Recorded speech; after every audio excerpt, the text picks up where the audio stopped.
तयारी नजर चल्यो अम्म यति गरे त हुन्छ ल हो यति गरे हो 4 र 2 भयो फेरि अब यहाँ हुन्छ के हो ला ओला बाहिर हान्यो गेम जित्यो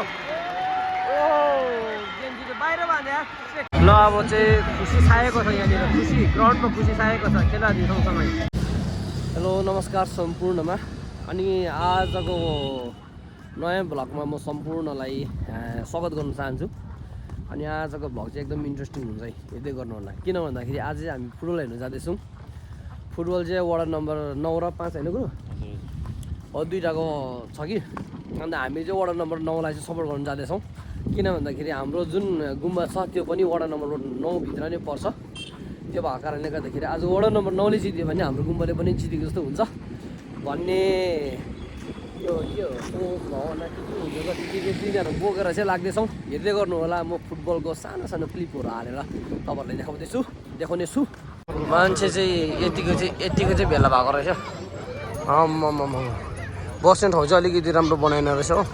यसो बस्ने ठाउँ राम्रो बनाइदिएको भए त अझ राम्रो हुन्थ्यो भित्ताभरि यहाँनिर भाइ बहिनीहरूले देखाउनु थाल्यो अब स्वागत गर्नु थाल्यो चिन्के साको गुरु कता हो नाम के अरे गुरु निशा थकर राष्ट्रिय खेलाडी निशा थकर आउँदैछ फुटबलको हो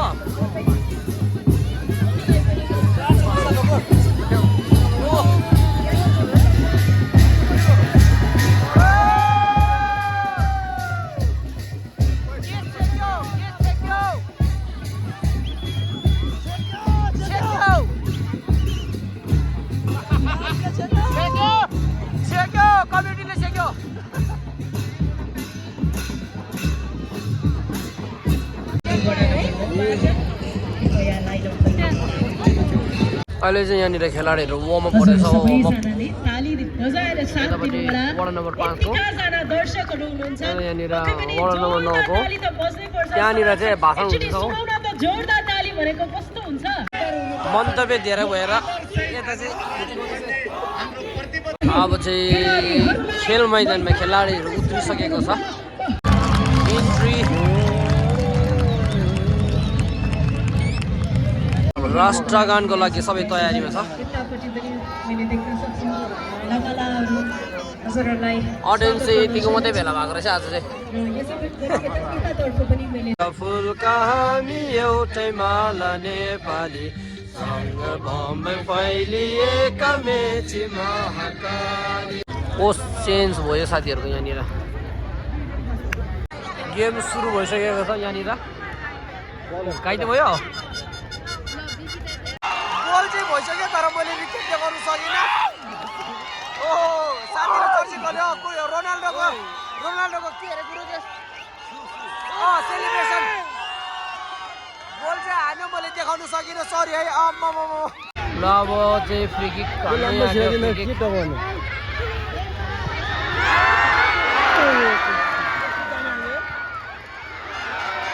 फेरि यतापट्टि गोल भएछ थाहै भएन यार गफ गर्दा गर्दा यो बुढोले गर्दाखेरि गोल हेर्नु पाएन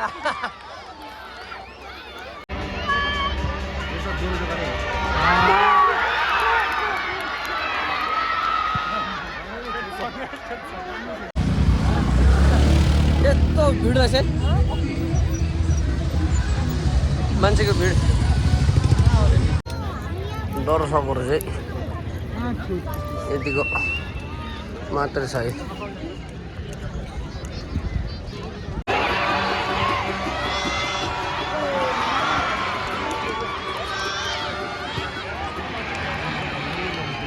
Puasa.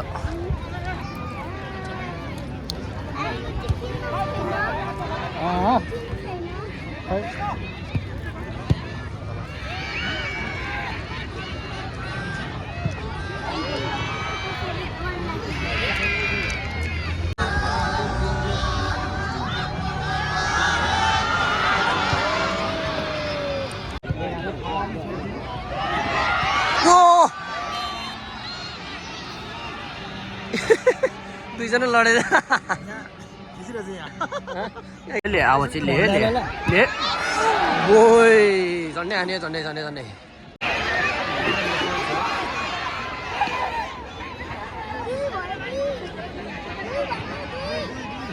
अब चाहिँ छिर्सक्यो हो ओहो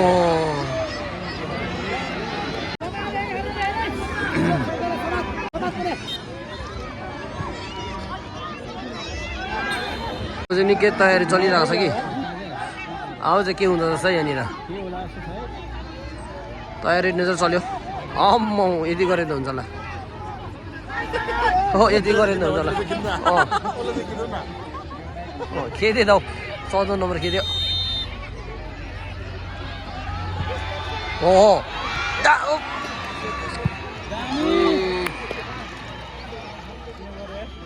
दामी थियो अहिले मल तातेको छ त्यहाँनिर खेलाडीले बल बाहिर हानिदिएको यालो दियो मल अलिक तातेको छ प्रहरी प्रशासनले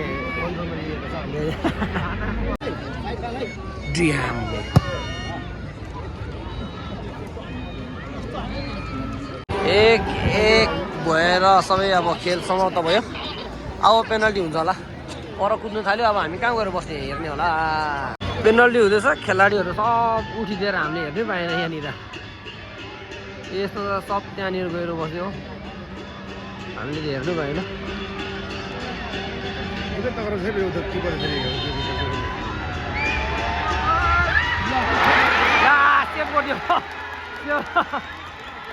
ओहो वडा नम्बर 9ले पो लान्छ क्या हो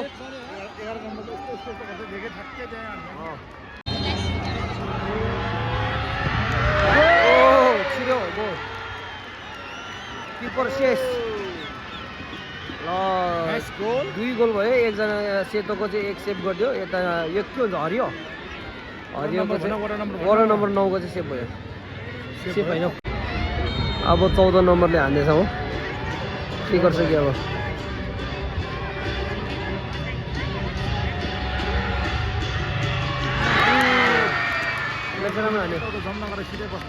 स्कोर चाहिँ यता चाहिँ स्कोर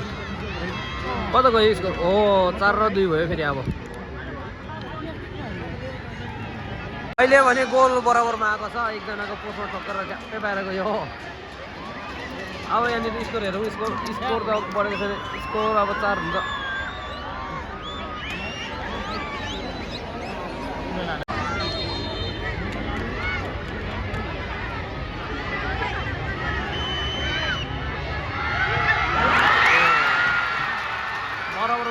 बराबरमा आयो अब चाहिँ यसको सर जाऊ गुरु अब यसको सर्ने बेला भयो अब चाहिँ सर चाहिँ 4-4मा आयो बराबरमा आयो यता अडियन्सहरू हेरिहाल्नु ल अडियन्सहरू अब कहिले हान्दैछ हो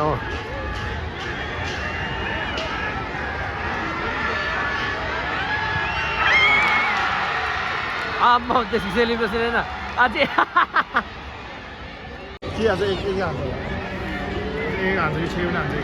हान्दैन यति मात्रै हो 4-4 जानु भयो कहाँ 5 जानु भइसक्यो के हो अब यहाँ हुन्छ के हो ला ओला बाहिर हान्यो गेम जित्यो ओ गेम जित्यो बाहिर हान्यो छिकेको होइन अब चाहिँ भने गेम जितेको फाइनल वडा नम्बर 5 ले फाइनल जितेको खुसीमा चाहिँ म तपाईँहरूलाई यो के जितेको वडा नम्बर 9 ले जितेको सरी यार खुसीमा मुख लटपट्यो हो वडा नम्बर 9 ले जित्यो अब चाहिँ सेलिब्रेसन दामी हुन्छ ऊ सब उठेर कुद्नु थाल्यो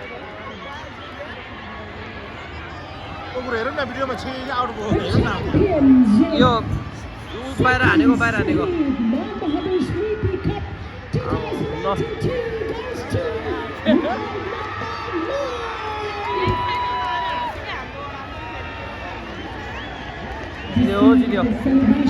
वडा नम्बर 9 ले फाइनल मानबहादुर स्मृति कप जिते 2082 को ल अब चाहिँ खुसी छाएको छ यहाँनिर खुसी ग्राउन्डमा खुसी छाएको छ खेलाडी सँगसँगै आम्मा बधाई दिन चाहन्छु म यो भिडियो मार्फत वडा नम्बर 9 का खेलाडीहरू सँगसँगै वडा नम्बरका सम्पूर्ण बासीलाई वडा नम्बर 9 का सम्पूर्ण बासीहरूलाई अब यो 4 को जिम्मा चाहिँ कसले लिने भनेर हाम्रो यहाँनिर पाल्नु सरले भन्नु हुँदैछ कसले लिन्छ कोनी यो 4 को व्यवस्था पनि हुनु पर्यो ओके यो ज्ञान सब यो भिडियो मार्फत हामी यो प्रमुखलाई हामी नगर प्रमुखलाई चाहिँ गेम सकिबसेको भिडियो चाहिँ कता गयो अलिक अग्लोसम्म जानुपर्ने हो क्या सबै सेक्यो यार फुटबल म्याच सकेर अनि अब यहाँनिर काशी के अरे गुरु यो बिल्डिङको नाम सेन्ट्रल बजारभित्र आएर चाहिँ लाफिङ चट्टै खाँदैछौँ हो खाइसकेपछि चाहिँ गुम्बामा जाने हो अनि गुम्बामा आज मोमो खाने हामी मोमोको सामानहरू लगेर अनि त्यसपछि चाहिँ त्यो मोमोको भ्लग पनि आउँछ र अहिलेको भ्लग चाहिँ यहाँनिर सकिन्छ